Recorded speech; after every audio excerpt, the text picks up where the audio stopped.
کریم کو بتقاضے بشریت گشی کی کیفیت طاری ہو گئی ہے. حضور علیہ السلام کی آنکھوں کے سامنے اللہ اکبر یوں لگتا ہے کہ جیسے تاریکی سے چھا رہی ہو, یوں لگتا ہے میں کہہ رہا ہوں. میں بہت محتاط گفتگو کرنا چاہتا ہوں اس لیے کہ ادب زیر آسماں از عرش نازک پر نفذ کم کر گمی آیت جنید و بایزیدی جا. حضور علیہ السلام پر گشی کی کیفیت ہے, یوں لگتا ہے جیسے آنکھوں کے سامنے تاریکی سے اندھیرا سا چھا گیا ہو. میرے سرکار نے ایک درخت کی ٹہنی پکڑی ہے اور ٹہنی پکڑنے کے بعد وہی ٹہنی پکڑ کر حضور بیٹھ گئے ہیں. لیکن اس وقت یہ معجزہ ظاہر ہوا ہے.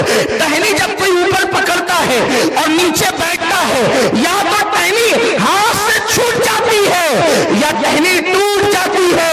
لیکن میرے رسول کے ہاتھوں میں جو ٹہنی آئی تھی نہ وہ ہاتھ سے چھوٹنی ہے, اس لیے کہ ہاتھ ہے نبیوں کے امام کا ہاتھ. ہاتھ سے ٹہنی نہیں چھوٹتی لیکن ٹوٹتی بھی نہیں ہے, کیونکہ جو نبی کے دامن سے وابستہ ہوگا وہ ٹوٹے گا نہیں, وہ جڑا رہے گا. اللہ اکبر, یہ معجزہ ظاہر ہوا ہے. نہ ٹہنی ہاتھ سے چھوٹی ہے نہ درخت سے ٹوٹی ہے. حضور نے اس کو پکڑا اور آقا بیٹھ گئے ہیں. حضور کے ایک ہی غلام حضور کے ساتھ ہے. ایک تو حال یہ ہے کہ حضور علیہ السلام نے پیدل اتنا لمبا سفر طے کیا ہے اور پوری نالین خون سے بھری ہوئی ہے, کپڑے لہو لہان ہے. میرے اللہ نے پہاڑوں کے فرشتے کو بھیجا, ساتھ جبرائیل تھے. یا رسول اللہ, اللہ آپ کی اس کیفیت کو دیکھ رہا ہے اور اللہ آپ پہ سلام بھیج رہا ہے اور اللہ فرماتا ہے حبیب انہوں نے تمہارے ساتھ بڑی بدسلوکی کی ہے. رحمت خدا منتظر ہے, خدا کا عذاب منتظر ہے. آپ کہیں ان کے ساتھ کیا کیا جائے. اگر آپ کہیں گے تو طائف کے دونوں پہاڑوں کو آپس میں ملا دیا جائے گا اور طائف کا نشان مٹا دیا جائے گا. آپ کیا چاہتے ہیں؟ میرے سرکار گردن جھکائے بیٹھے تھے اس لیے کہ پورا وجود لہو لہان تھا, کپڑے پھٹے ہوئے تھے. میرے آقا نے چہرے جبریل کی طرف دیکھا, آنکھ میں آنسو جھلملانے لگے اور سرکار فرماتے جبریل میرے اللہ سے کہہ دیں کہ اس نے مجھے لوگوں کے لیے عذاب نہیں بلکہ رحمت بنا کر کے بھیجا ہے. جبریل میں امید کرتا ہوں یہ مجھ پر ایمان نہیں لاتے تو ان کی آنے والی نسلیں مجھ پر ایمان لائے گی. میں ان کے لیے دعا کرتا ہوں اللہم اہدی قومی فَإِنَّهُ لَا يَعْقِلُونَ. اللہ اس قوم کو ہدایت عطا فرما, انہیں عقل نہیں, انہیں شعور نہیں ہے. آپ غور فرمائیں جناب نوح کی پیشانی پہ ایک پتھر آیا تو پوری قوم کے لیے دعائے ضرر کر دی گئی. یہاں تو پورا وجود لہو لہان ہو گیا ہے لیکن اس قوم کے لیے میرے رسول نے دعائے ضرر یعنی بد دعا نہیں کیا بلکہ ان کو دعا دی میرے آقا نے. اور پھر دنیا نے دیکھا فتح مکہ کے بعد پورا طائف میرے رسول کے قدموں میں آنے پر مجبور ہو گیا ہے. میرے آقا علیہ السلام کے دیوانوں, آپ مجھے بتائیں کہ جو رسول کافروں پر اتنے مہربان ہوں وہ رسول مومنوں کے لیے رؤوف بھی ہے اور رحیم بھی ہے. ان کا کرم کتنا ہے, امت سے کتنا پیار کرتے ہیں. میرے آقا صلی اللہ علیہ وسلم کے دیوانوں بس ایک بات بتاؤں گا, زیادہ نہیں, اس لیے کہ انشاءاللہ پھر 2 پروگرامات مزید اور ہیں, اس میں کچھ باتیں ہوگی, ٹائم بھی ختم ہو رہا ہے. بس ایک بات بتاؤں گا, حضور امت پر کتنے مہربان ہے, کتنے مہربان ہے, کتنی مہربان ہے, امت سے کتنی مہربانی کرتے ہیں. بس ایک بات, رسول اللہ کی شہزادی مخدومہ کائنات ملکہ فردوس بری سیدہ طیبہ طاہرہ خاتون سیدہ فاطمۃ الزہرا سلام اللہ علیہا الف الف مرہ فی کل لمحہ. سیدہ فاطمۃ الزہرا اپنے بابا کی بارگاہ میں آئی بہت توجہ کے ساتھ. میرے وہ بھائی جو کسی کے بہکاوے میں آ کے کہتے ہیں میلاد منانا شرک ہے, جھنڈا لگانا کہاں سے ثابت ہے, میں کہتا ہوں تھوڑا سا دل کھولو اور بات انصاف سے سنو, توجہ سے سنو, پھر آپ کریں یا نہ کریں آپ کی مرضی. جو نہیں کرتے ہم ان پہ زور نہیں دیتے, لا اکراہ فی الدین, لیکن جو کرتے ہیں میں کہتا ہوں انہیں منع مت کرو, مت اختلافی باتیں مت کرو, امت میں انتشار مت پھیلاؤ. اللہ کو اختلاف پسند نہیں ہے. اگر تم نہیں کرتے یہ تمہاری اپنی طبیعت ہے. جو کرتے ہیں انہیں مت کہو, بہکاؤ مت, ان کو گمراہ مت کرو, ان کے ساتھ اختلاف مت کرو. سیدہ فاطمہ الزہرا سلام اللہ علیہا اپنے بابا جان کی بارگاہ میں آتی ہے, عرض کرتی ابا جان کیا آپ نے میرے لیے یہ نہیں کہا کہ فاطمہ میرے کلیجے کا ٹکڑا ہے؟ سرکار نے فرمایا بیٹی یقیناً تو میرے دل کا ٹکڑا ہے. کہا بابا جان ایک بات پوچھنا ہے, توجہ فرمائیں, بالخصوص ہر ایک کی توجہ. بابا جان ایک بات پوچھنا ہے کہ جب آپ معراج پر گئے تھے اور اللہ کے قرب میں پہنچے, حضور معراج پر گئے تو اتنے قریب ہوئے, اتنے قریب ہوئے, قرآن کہتا ہے ثم دنا فتدلی فکان قاب قوسین او ادنا, اتنے قریب ہوئے کہ قربتوں کی ساری حدیں ٹوٹ گئی. یہ قوسین جو ہے نا, قوسین یہ دونوں بھووں کو بھی کہتے ہیں عربی میں قوسین. اور قرآن کہتا ہے کہ وہ رسول اللہ سے اتنے قریب ہو گئے کہ دو بھووں سے بھی کم کا فاصلہ رہ گیا.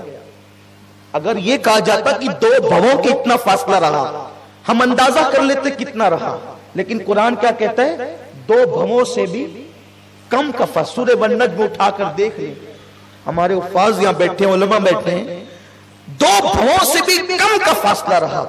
اب آپ مجھے بتائیں کم کتنا؟ قرآن نے نہیں بیان کیا, اس لیے اتنا یا اتنا کوئی نہیں کہہ سکتا. جس بات پر قرآن خاموش ہو گیا ہے, اب کسی مولوی کو, عالم کو, فاضل کو, عوام کو, خواص کو, کسی کو یہ جرات نہیں ہونی چاہیے کہ اب اس پر منہ کھول سکے. جہاں قرآن خاموش ہو جائے آپ کو بھی خاموش ہو جانا چاہیے, یہ ایمان کا تقاضا ہے. قرآن جہاں خاموش ہے وہاں تم بولتے کیسے ہو؟ تو خدا نے کہا, قرآن نے کہا کہ دو کمان سے بھی کم کا فاصلہ رہ گیا, یعنی اتنے قریب ہو گئے کہ سارے فاصلے مٹ گئے. وہ جلوے ظاہر لمحے باطن میں گم ہو گیا, وہ قطرہ بحر معانی میں فنا ہو گیا, ذات مصطفیٰ ذات خدا میں فنا ہو گئی. یہ تو بات ہے. تو ابا جان آپ اتنے قریب گئے خدا کے کہ ساری حدیں ٹوٹ گئی. تو اللہ نے آپ سے بہت باتیں کی, باتوں کا ذکر اتنا آیا فَأَوْحَا إِلَىٰ عَبْدِهِ مَا أَوْحَا, اللہ نے جو وحی کرنی تھی اپنے محبوب کو کر لی. اور یوں بھی محب اور محبوب کی بات میں غیروں کو کیا تعلق؟ جب باتیں محبوب کی ہوتی ہے محب سے, محب کی ہوتی ہے محبوب سے, تو اس کو راز میں رکھی جاتی ہے نا. تو اللہ فرماتا ہے فَأَوْحَا إِلَىٰ عَبْدِهِ مَا أَوْحَا, جو باتیں کرنی تھی اللہ نے کر لی, اللہ نے کسی کو نہیں بتائی اور حضور نے بھی کسی کو نہیں بتائی, دونوں نے کسی کو نہیں بتائی. لیکن آئی ہے سیدہ فاطمہ, کہتی ہے بابا جو باتیں کی ہے نا ان میں سے مجھے ایک بات بتا دیں, کوئی ایک ہی بتا دیں. بعض روایتوں میں یوں کہا کہ حضور سے جو باتیں کی وہ مجھے بتائیں. تو آقا نے فرمایا بیٹی میں سب تو نہیں بتاتا لیکن ایک بات بتاتا, ایک بات صرف بتاتا ہوں بیٹی, ایک بات, سب نہیں ایک. وہ ایک کیا بتائی؟ ارشاد ہوتا ہے میری بیٹی جب میں اپنے اللہ کے قرب میں پہنچا, نہ جہاں کسی کی سوچ جا سکتی ہے, جہاں کیف کے پر جلتے ہیں, جب میں اپنے اللہ کے قرب میں پہنچا تو میرے اللہ نے مجھے 70,000 مرتبہ کہا حبیب مانگ لے کیا مانگتا ہے, حبیب مانگ لے کیا مانگتا ہے, حبیب مانگ لے کیا مانگتا ہے. کتنی مرتبہ؟ 70,000 مرتبہ. سیدہ مچل گئی, مچل گئی. پھر پوچھتی بابا جب اس نے 70,000 مرتبہ کہا مانگ لے محبوب تو کیا مانگتا ہے, تو آپ نے کیا کیا مانگا بابا؟ میرے آقا فرماتے بیٹی وہ جب جب کہتا نا مانگ لے کیا مانگتا ہے, تو میں کہتا میری امت کو بخش دے, وہ کہتا ہے مانگ لے، کیا مانگتا ہے؟ میں کہتا میری امت کو بخش دے۔ وہ کہتا ہے مانگ لے، کیا مانگتا ہے؟ میں کہتا میری امت کو بخش دے۔ بیٹی وہ 70,000 بار کہتا رہا مانگ لے، کیا مانگتا ہے؟ میں 70,000 بار یہی جواب دیتا رہا میری امت کو بخش دے۔ اس کے کرم کو جوش آ گیا، اس نے فرمایا محبوب گھبرا نہیں، غم نہ کر، اتنے قریب اسی لیے بلایا ہے، ارے کچھ اور بھی تو مانگ۔ میں نے کہا میری امت، کچھ اور بھی تو مانگ۔ میں نے کہا میری امت، اس نے کچھ اور بھی تو مانگ۔ کہنے کا میری امت، پھر اس نے کہہ دیا حبیب قیامت میں تجھے رسوا نہیں کروں گا، قیامت کے دن تیری امت کی عمل نہ دیکھوں گا، تو جس کو چاہے گا میں اس کو بے حساب جنت عطا کر دوں گا۔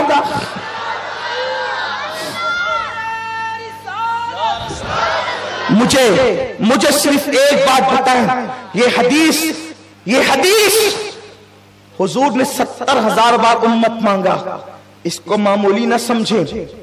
خدا کو دیکھ کر مجھ جیسے پاپی کو نہیں بھولے۔ ان میں شرابی بھی ہے پوری امت میں، زانی بھی ہے، چور بھی ہے، غیبت کرنے والے بھی ہے، چغلی کرنے والے بھی ہے، ماؤں کو ستانے والے بھی ہے، باپوں کو اذیت دینے والے بھی ہے۔ کوئی بہت سرخاب کے پر لگے ہمارے اندر؟ سوچو اتنے گندے لوگ ہیں ہم، اتنے گنہگار اور پاپی لوگ ہیں ہم۔ ظاہر سی بات ہے بخشش تو انہی کے لیے مانگی جاتی جو پاپی ہوتے ہیں، اچھوں کے لیے زاہدوں کے لیے تو مانگی نہیں جاتی۔ تو پاپیوں کو حضور نہیں بھولے۔ توجہ، تھوڑی سی توجہ۔ حضرت موسیٰ 70,000 پردوں کے پیچھے سے ایک تجلی دیکھ کر بے ہوش ہو کر زمین پہ آ گئے اور اپنے آپ کو بھول گئے۔ 70,000 پردوں کے پیچھے سے ایک تجلی دیکھی تو وہ اپنے آپ کو بھول گیا، زمین پہ بے ہوش ہو کے آ گئے۔ قربان، انسان سب سے زیادہ اپنے آپ سے محبت کرتا ہے نا، تو خدا کا جلوہ وہ ہے اگر 70,000 پردوں کے پیچھے سے موسیٰ جیسا دیکھ لے تو وہ اپنے آپ کو بھول جائے اور زمین پہ آ جائے بے ہوش ہو کر۔ لیکن میرا رسول اپنے آپ سے زیادہ ہم جیسے گنہگاروں سے محبت کرتے ہیں کہ خدا کو دیکھ رہے ہیں تب بھی ہم پاپی ان کو یاد ہیں، خدا کو دیکھ کر بھی وہ ہم کو نہیں بھولے۔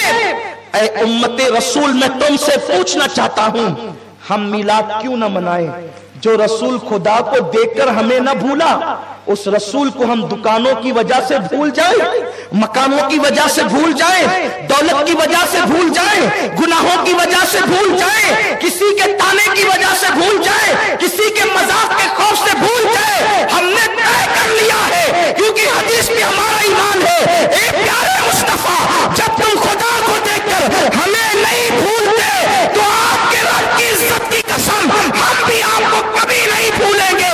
ہم اپنے باپ کو یاد کرے یا نہ کرے، ہر سال میلاد النبی پر آپ کا جشن منا کر آپ کو یاد کریں گے، یاد کرائیں گے، تاکہ تاریخ ولادت کو نہ بھولے نسلیں۔ جشن میلاد نبی یوں ہی مناتے رہیے، جو نہ بھولا ہم غریبوں کو رضا یاد اس کی اپنی عادت دیجیے۔ آپ مجھے بتائیں، جو خدا کو دیکھ کر نہیں بھولتا ہم اس رسول کو بھول جائیں۔ اور میں تو ان بھائیوں سے بھی کہتا ہوں، کسی کے بہکاوے میں آ کے کہتے کیا ملتا ہے میلاد سے؟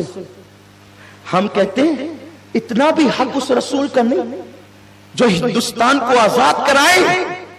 ان کی یادگاروں کے لیے تم مورچے نکالتے ہو کہ بناؤ، نام لکھو، یہ کرو۔ ہم اس کے مخالف نہیں ہیں۔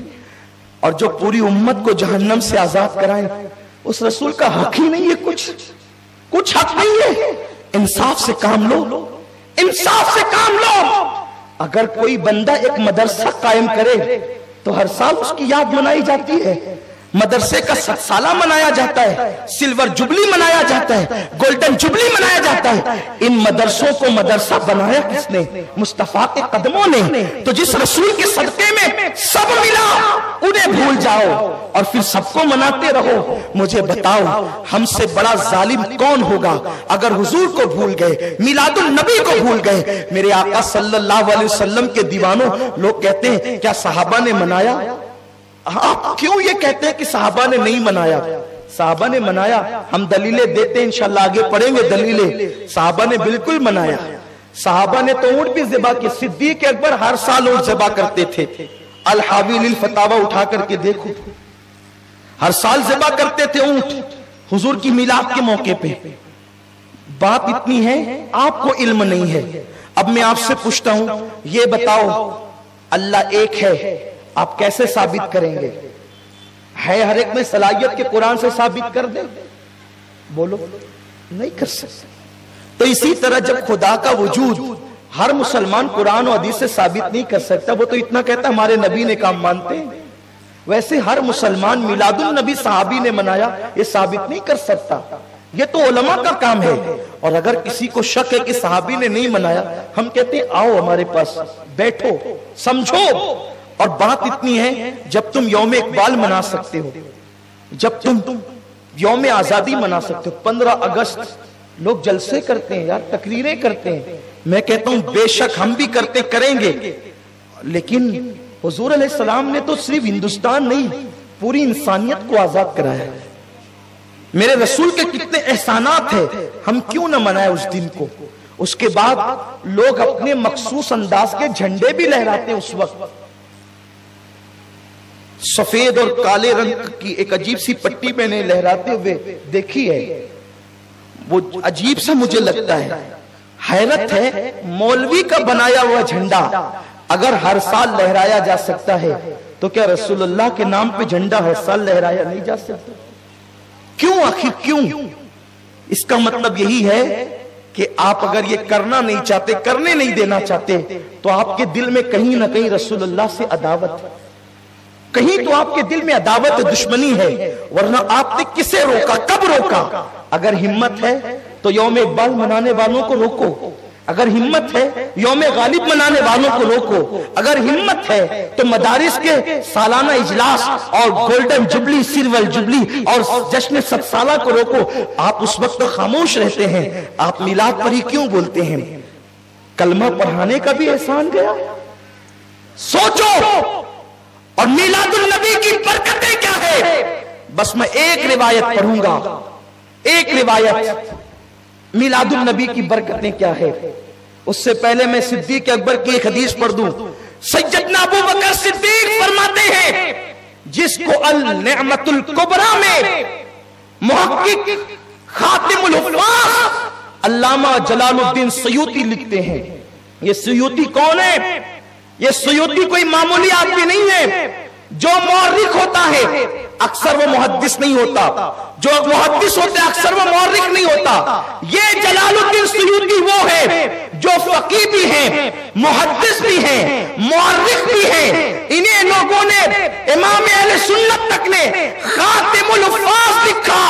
جس سیوطی کی جلالین میں سے, اس لیے کہ 2 جلال الدین کی کتاب کو جلالین کہا جاتا ہے, ان میں سے ایک تفسیر جو عالم کو عالم بنانے کے لیے جب ہم مدرسے میں اپنے بچوں کو بھیجتے ہیں تو جلالین پڑھائی جاتی ہے, اس میں سے ایک کے مصنف امام جلال الدین سیوطی ہے. اور یہ سیوطی وہ بزرگ ہیں جن کو پوری زندگی میں 72 مرتبہ رسول اللہ کا دیدار عالم بیداری میں نصیب ہوا. یہ وہ امام سیوطی ہے. وہ اپنی کتاب نعمت الکبریٰ میں لکھتے ہیں کہ سیدنا ابو بکر صدیق نے کہا, جس نے میلاد کے لیے 1 روپیہ خرچ کیا. کتنا؟ کتنا؟ عاشقوں کی میلاد والوں کی طرح آواز آئے. جس نے, کون کہہ رہی ہے؟ ابو بکر صدیق. جس نے میلاد النبی میں 1 روپیہ خرچ کیا, اللہ جنت میں اس کو میرے ساتھ داخل فرمائے گا. ایک خرچ کرنے والے کے لیے یہ ہے. اور حوالہ کتاب کا نعمت الکبریٰ, مصنف کا نام امام سیوطی, اور یہ صرف صدیق اکبر کا قول آج پڑھا ہے. آج تو پہلا پروگرام ہے نا, انشاءاللہ آگے کے پروگرامات میں پڑھیں گے. دوسری روایت امام سیوطی جو لکھتے ہیں, اب وہ ذرا سنیے میلاد سے کیا ملتا ہے. ایک شخص تھا جس کا نام ابو عامر یمنی تھا. ابو عامر یمنی, یہ یمن میں رہتا تھا اور یہ بت کی پوجا کرتا تھا. ایک بت تھا اس کے گھر میں یہ اس بت کی پوجا کرتا تھا، اسی کے آگے سر ٹیکتا، اسی کو مناتا، اسی کو سمجھاتا، اس کی منتیں کرتا۔ اس کی ایک بیٹی تھی، بس ایک لوتی بیٹی، آنکھ سے اندھی ہے، گونگی ہے، لنگڑی ہے، لولی ہے، اس کا حال یہ ہے۔ ایک دن ابو عامر نے کہا کہ اے میرے بت، میں نے زندگی بتا دی تیری عبادت کرتے کرتے، ایک کام کر، میری بیٹی کو شفا دے دے۔ لیکن بت میں کہاں طاقت، جو پتھر سے بنا وہ نہ شفا دے سکتا ہے نہ بیماری دے سکتا ہے۔ اس نے کوئی جواب نہیں دیا، وہ گڑ گڑاتا رہا۔ یہ چھت پر اپنی بیوی کے ساتھ بیٹھا اور بیٹھ کر کہتا ہے اب ہم نے اس خدا کو چھوڑ دینا ہے، اب ہمیں حق خدا کی تلاش کرنا ہے، معبود برحق کی تلاش کرنا ہے، چلو ہم ڈھونڈیں گے اس راہ میں، اگر تم نے میرا ساتھ دیا تو ٹھیک ہے، اور اگر تم نے ساتھ نہیں دیا تو میں اکیلا جاتا ہوں۔ میاں بیوی کی محبت بڑی گہری تھی۔ ابو عامر کو اس کی بیوی نے کہا تم اکیلے نہیں، میں بھی تمہارے ساتھ چلوں گی۔ ابھی وہ دونوں باتیں کر رہے تھے کہ اس وقت رات ڈھلتی جا رہی تھی۔ میاں بیوی محبوب و محب کی باتیں اس قدر طول پکڑتی چلی گئی کہ رات ڈھلتی چلی گئی اور رات کا آخری پہر آ گیا۔ جب رات کا آخری پہر آیا تو وہ رات کون سی تھی؟ اتوار کا دن گزر چکا تھا اور پیر کی شب تھی، اور اب پیر کی صبح طلوع ہونے والی تھی۔ ابو عامر کو، اس کو بیوی کو نہیں پتا تھا خدا کو ڈھونڈنے جا رہے ہیں، آج وہ خدا کوئی خاص کام کا ظہور کرنے والا ہے۔ رات کا آخری پہر آیا تو انہوں نے کیا دیکھا کہ اوپر نور ہی نور ظاہر ہوا، انوار ہی انوار ظاہر ہوئے۔ جب کرم ہوتا ہے غم سبھی راحت و تسکین میں ڈھل جاتے ہیں، جب کرم ہوتا ہے حالات بدل جاتے ہیں۔ نور ہی نور ہوا، انوار چھا گئے آسمانوں پر، اور گویا کہ نور کی قندیلیں زمین پر اترنے لگی۔ انہوں نے اوپر گھبرا کر دیکھا یہ کیا ہو رہا ہے، یہ کیا ہو رہا ہے؟ تو غیب سے آواز آئی لوگوں مبارک ہو، مبارک ہو، آج اللہ کا آخری نبی جلوگر ہو چکا ہے، امام الانبیاء تشریف لا چکا ہے، اللہ اکبر۔ اس نے پوچھا یہ کون ہے؟ تو کہا کہ یہ جو ہے اللہ کا پیغمبر ہے، اللہ کا پیغمبر ہے۔ جب اس نے یہ آواز سنی تھی کہ ادھر جب اس نے اپنے بت کی طرف توجہ کی تو اس کا بت جو ہے وہ اوندے منہ ذلیل زمین پہ گر پڑا تھا۔ اس نے اٹھایا وہ پھر گرا، اس نے اٹھایا وہ پھر گرا، اور وہ زبان حال سے کہنے لگا آج میں اپنی جگہ بیٹھ نہیں سکتا کیونکہ محمد رسول اللہ تشریف لا چکے ہیں، حبیب خدا آ چکے ہیں، وہ پیغمبر برحق آ چکے ہیں۔ اس نے کہا وہ ہے کہاں، یہ محمد ہے کہاں؟ تو اس نے جواب دیا وہ مکہ میں بی بی آمینہ کے گھر پیدا ہوا ہے۔ اتنا سننا تھا، ابھی اسی میں حیرت زدہ تھے وہ لوگ کہ جو گونگی لنگڑی لولی بیٹی تھی وہ اٹھ کر کے چھت پر آ کر کھڑی ہو گئی۔ دونوں میاں بیوی نے دیکھا تو یہ اچھی کیسے ہو گئی؟ تو کہا کہ میں اندھیرے میں پڑی ہوئی تھی، ان کی باتوں کا اسے علم نہیں تھا، اندھیرے میں پڑی ہوئی تھی، اتنے میں ایک نور نور ہی نور برسا، اور آنے والے نے کہا اے بچی تو کیوں پریشان ہے؟ اس نے کہا کہ میرا یہ حال ہے، میں اٹھ نہیں سکتی، میری پریشانی ہے، میری تکلیف ہے۔ تو اس نے کہا اگر تو محمد کے وسیلے سے دعا کر تو اللہ تجھے شفا عطا کرے گا، کیونکہ آج وہ اسی وقت پیدا ہوئے ہیں جو ان کے وسیلے سے اس وقت دعا کرے اس کو مانگی مرادیں ملے۔ بچی نے کہا میں نے محمد کے وسیلے سے دعا کی، اور جب اپنے بدن پہ پھیرا میں اٹھ کر کے کھڑی ہو گئی، جو آپ مجھے دیکھ سکتے ہیں۔ وہ اپنی بیوی کو لے کر، اپنی بچی کو لے کر مکے کی طرف روانہ ہو گئے۔ ابھی حضور نے اعلان نبوت نہیں کیا ہے، حضور کی ولادت ہی ہوئی ہے، جشن آمد رسول ہی ہوئی ہے، آقا کی آمد ہی ہوئی ہے، میلاد النبی ہی ہوئی ہے۔ یارو اگر یہ بات نعمت الکبریٰ میں نہ لکھی ہو ہم آپ کو غلامی لکھ سکتے ہیں، لیکن کتاب بتانا اپنا کام ہے۔ جب کتابوں میں یہ بات لکھی ہوئی ہے تو پھر کیا ہے؟ لوگ منکر کیوں ہیں، انکار کیوں کرتے ہیں؟ ابھی حضور نے نبوت کا اعلان نہیں کیا ہے، یہ شخص مکہ پہنچا، لیکن جب مکہ پہنچا تو چونکہ مکے کے اندر تو ایک عجیب کوہرام بپا تھا، کیونکہ لوگ اپنی آنکھوں سے دیکھ چکے ہیں وہ کعبہ جو دور ابراہیم سے جامد و ثاقب کھڑا ہے، وہ کعبہ 3 دن تک جھوم رہا ہے، 3 دن تک جھوم رہا ہے، کعبہ جھوم رہا ہے۔ میرے رسول نے میلاد منانے والوں کو محروم نہیں کیا۔ دیکھو کعبے نے میلاد منائی، بھائی جمعہ کے نہیں جمعہ، میلاد منائی کعبے نے، حضور نے اس کو مسلمانوں کا قبلہ بنا دیا، اور اس کے اندر بت کی آلائش تھی وہ سب پاک کر دیا۔ 3 دن تک کعبہ جھومتا رہا اور حضرت آمنہ کے گھر کی طرف جھکتا رہا. وہ حضور کی طرف کیا جھکا؟ حضور نے کہا ہم کسی کا احسان توڑی رکھتے, تو ہماری طرف 3 دن جھکا, قیامت تک دنیا تیری طرف جھکتی رہے گی. لوگوں تم آج ذلیل اس لیے ہو رہے ہو, تم سب کی طرف احترام سے جھکنا چاہتے ہو, حبیب خدا کی طرف نہیں. حیرت ہے, حیرت. آخر ہمیں پیسوں کی محبت اسی وقت تو ہمارے دل میں کیوں ٹھاٹے مارتی ہے جب حضور کی بات آتی ہے؟ ہم سب کے نام پہ تو خرچہ کرتے ہیں. ماں باپ حج کو گئے, مالیگاؤں میں کون سی چوکھٹ ہے؟ پرانے دور سے لے کر اب تک ماں باپ حج کو گئے, واپس آئے, خدا جانے حج قبول ہوا کہ نہیں, وہ کوئی گارنٹی نہیں. بولو ہے گارنٹی؟ ہے تو بتائیں. حج سے واپس آئے تو لکھا مرحبا اے حرم پاک سے آنے والے, مرحبا صاحب لولاک سے آنے والے. لائٹنگ لگ گئی. اور جنہوں نے یہ نہ لکھا کم سے کم لائٹنگ تو لگاتے ہی ہیں. بولو ہے کہ نہیں؟ لگاتے نا بھائیوں. میں تم سے پوچھتا ہوں کیوں لگ رہی ہے؟ بولے میرے ابا جی آ رہے ہیں. کہاں سے؟ حرم سے. میں نے کہا نادان, باپ حرم سے مقبول ہو کے آئے کہ مردود ہو کے آئے کوئی گارنٹی نہیں ہے. پھر تو باپ کے لیے لائٹنگ لگاتا ہے اور وہ حرم والا رسول آیا. بولو یہ نبی پہ ظلم ہے کہ نہیں ہے؟ ہر ایک کے لیے روشنی, رسول کے لیے کیوں نہیں؟ رسول اللہ کی آمد کے لیے کیوں نہیں؟ جس کا حج مقبول ہے کہ مردود کوئی گارنٹی, ہم اس کے لیے لائٹنگ لگاتے ہیں. ممکن ہے مجھ سے یہ سن کر کے کوئی یہ فیصلہ کر لے اب نہ لگائیں گے, لیکن جو لگا چکا اس کا کیا؟ بیٹی کے منڈپ میں تو لائٹنگ لگتی ہے, بیٹے کے منڈپ میں تو لگتی ہے. لوگوں جو رسول ہماری شفاعت کریں گے. بہرحال گفتگو ختم کروں. وہ جب مکہ پہنچے تو مکہ میں بڑا کوہرام تھا. یہودی تلملا اٹھے تھے, کیونکہ ایک یہودی جو مکے میں رہنے آیا تھا خاص طور پہ اسی ماحول کے لیے کہ وہ مکے میں پیدا ہوں گے, اس نے کہا جو تارا نبی کے پیدائش پہ طلوع ہوتا ہے وہ تارا طلوع ہو گیا ہے. دیکھا میلاد کتنی اہم ہوتی ہے. تارے بھی ہر دن ایک ایک طلوع نہیں ہوتے, کچھ تارے وہ ہیں جو نبی کی آمد پر طلوع ہوتے ہیں. یہ تو حدیث ہے نا.